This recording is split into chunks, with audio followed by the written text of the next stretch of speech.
Numbers chapter 32, verses 5 and 6. And they said, If we have found favor in your sight, let this land be given to your servants for a possession. Do not take us across the Jordan. But Moses said to the people of Gad and to the people of Reuben, Shall your brothers go to war while you sit here? As Israel looked forward to the occupation of Canaan, the tribes of Reuben and Gad sought to occupy the land east of the Jordan River rather than occupy the land of Canaan. The fact that these tribes would choose a land other than that which the Lord promised Abraham alarmed Moses. Now there are two causes for alarm here. The first cause for alarm is that these tribes chose a departure from the revealed purpose of the Lord. The Lord intended to fulfill his promise given to Abraham by having his descendants take possession of the land of Canaan.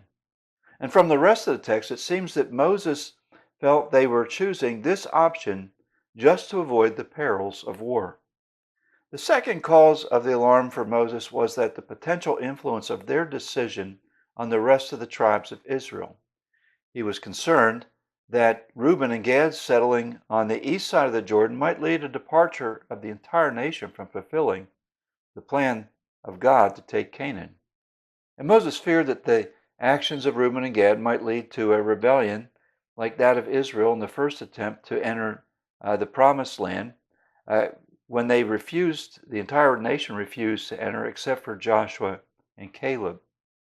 Now Moses' fears regarding the desires of Reuben and Gad bring to light a potential struggle of God's people today. First, many believers move merely along on the Lord's program until they engage a struggle. For example, young pastors graduate from seminary, and the ministry is doing well, but yet they enter the ministry only to leave when they encounter an opposition from a member of the congregation. Some Christian executives will hold to high moral and ethical standards until their businesses struggle financially. Then they compromise their standards.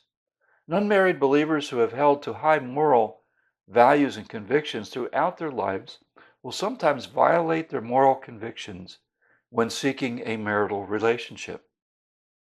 The potential problem when an individual Christian compromises is this: the Christian's compromise may influence others to do the same. Moses' fear was well-founded. Reuben and Gad's actions could have influenced other tribes as well.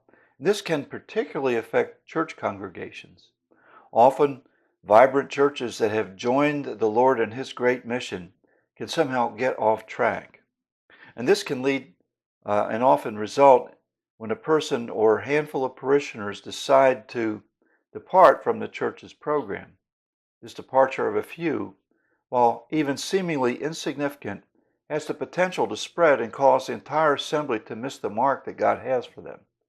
Now, how do we prevent such departures?